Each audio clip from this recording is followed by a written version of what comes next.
வணக்கம். வாரத்தினுடைய முதல் நாள் உற்சாகத்துடன் தொடக்கம். Monday motivation.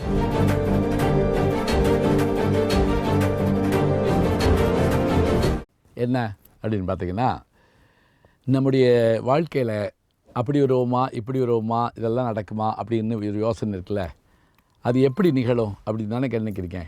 அதுக்கு அடிப்படை உங்களுக்கு நான் சொல்கிறேன். எப்படி அப்படின்னு பார்த்தா, நான் 2003 அமெரிக்காவுக்கு போகிறேன். 2003 அமெரிக்காவுக்கு போகிறேன்னா, நான் 9ஆம் கிளாஸ் படிக்கிறப்ப எனக்கு வந்த வாத்தியார் அமெரிக்காவை பற்றி சொல்லிகிட்டே இருந்தார். அப்போ என்னுடைய 13வது வயசில் எனக்கு ஏற்பட்ட அந்த அமெரிக்க கனவு, ஆசை, புத்தகங்களில் படித்தது எல்லாமே சேர்ந்து என்னுடைய 45வது வயதில் நான் அமெரிக்காவுக்கு போகிறேன். தமிழ் சங்கங்களுடைய அழைப்பின் பேரில் போகிறேன். அப்படி நான் போகிறப்ப நியூயார்க் விமான நிலையத்தில் நான் என்னுடைய பெட்டியோட அந்த இதில் இறங்குறேன், எஸ்கலேட்டரில் இறங்குறேன்.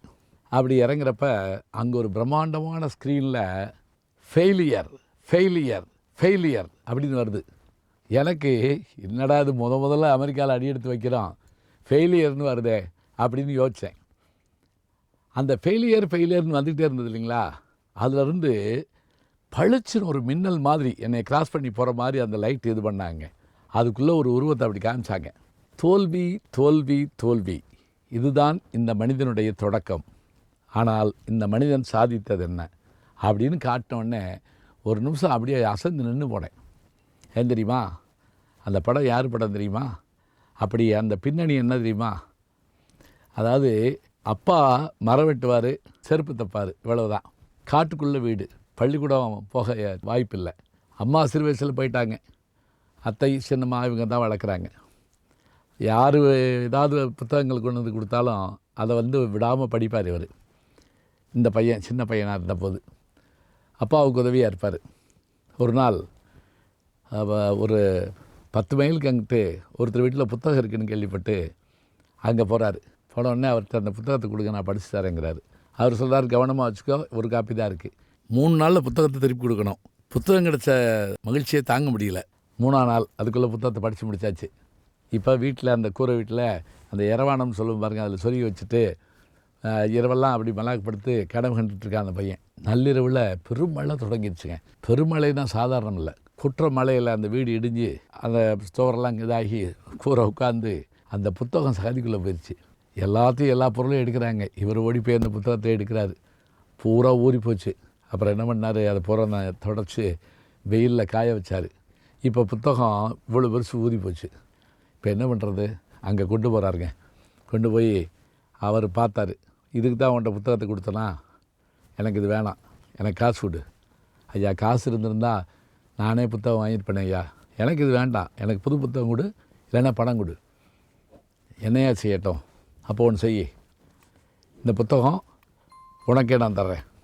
அப்படியா? ரொம்ப மகிழ்ச்சியா? என்ன செய்யணும்?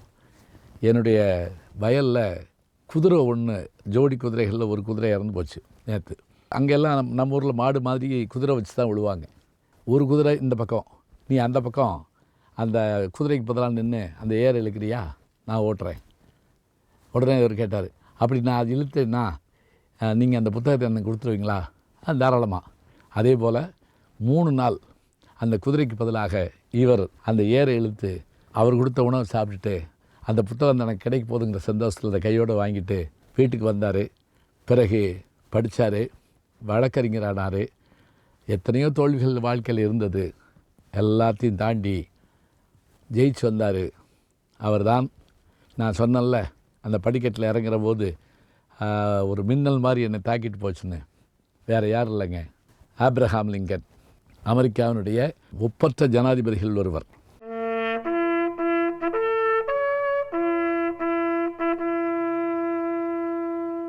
அவர் சொன்னார், ஜனநாயகம்னா என்ன? Of the people, by the people, for the people. மக்களால், மக்களுக்காக, மக்களை ஏற்படுத்தி கொள்கின்ற அரசு தான் ஜனநாயக அரசு. இது அவருடைய அந்த கல்லறையுடைய கல்வெட்டில் இருக்கிறத நான் பார்த்துருக்குறேன். அப்படிப்பட்ட பெருமையுடையவர். இது மட்டுமா அவருக்கு சிறப்பு? இல்லைங்க. அவருடைய சிறப்பு என்ன அப்படின்னு பார்த்திங்கன்னா, அதாவது மனிதர்கள் அடிமைப்படுத்துகின்ற அந்த கொடுமை இருந்தது. அதுவும் கருப்பின மக்கள், ஒடுக்கப்பட்ட மக்கள் சந்தைகளில் விற்கப்பட்டார்கள், வாங்கப்பட்டார்கள். ஆடு மாடுகள் போட அம்மாவை வாங்கிடுவாங்க, பிள்ளை இன்னொருத்த வாங்கிடுவாங்க. கதற கதற பிள்ளையை அம்மாவும் தனித்தனியாக பிரித்து கொண்டு போவாங்க. அப்பா ஒரு இடத்துல விற்கப்பட்டிருப்பார். ஆப்பிரிக்காவில் போய் பிடிச்சிட்டு வந்தாங்க. அப்போ அதில் இனிமேல் அடிமைகள் இல்லை இவர்கள் என்று சொல்லி அந்த விடுதலை இதை உருவாக்கி இவர் கொண்டு வந்தபோது இவருக்கு பெரும் எதிர்ப்பு ஏற்பட்டது, உள்நாட்டு போர் ஏற்பட்டது. அத்தனையும் சமாளித்து அமெரிக்காவை தலை நிமிர வைத்ததோடு மட்டுமில்லை, நம் காலத்தில் பாரக் ஒபாமா என்கின்ற கருப்பினத்தைச் சேர்ந்த மனிதர் அமெரிக்க நாட்டினுடைய ஜனாதிபதியாக வந்தார் என்று சொன்னால், நம்முடைய மார்ட்டின் லூதர் கிங் தன்னுடைய உரையில் சொல்வார், எனக்கு ஒரு கனவு இருக்கிறது என்பார். அந்த கனவு நனவாத போல ஆபிரகாமினுடைய அந்த ஒரு கையெழுத்து கோடிக்கணக்கான மக்களுடைய அந்த அடிமைத்தனத்திலிருந்து அவர்களை விலங்கொடித்து காப்பாற்றியது. இதை செய்து முடித்தவர் யார் என்றால், அரச வம்சத்தை சார்ந்தவரா அல்லது பிரபு வம்சத்தை சார்ந்தவரா? இல்லை, விறகு வெட்டியின் மகன், எளிய குடும்பத்தை சார்ந்தவர் தான். அவரால் இதை சாதிக்க முடிந்தது. ஜனாதிபதி பதவி ஏற்றுக்கிட்டாருங்க. அப்படி ஏற்றுக்கிட்டப்ப எல்லோரும் பாராட்டுறாங்க. அதில் ஒருத்தர் என்ன செஞ்சாராம், மிஸ்டர் லிங்கன் வாழ்த்துக்கள், நான் போட்டிருக்கேனே இந்த ஷூ, இது உங்கள் அப்பா தைச்சது அப்படின்னு சொன்னார்கள். அப்படியே அதிர்ச்சி ஆகிட்டாங்க எல்லோரும். அப்படின்னா என்ன அர்த்தம் தெரியுமா?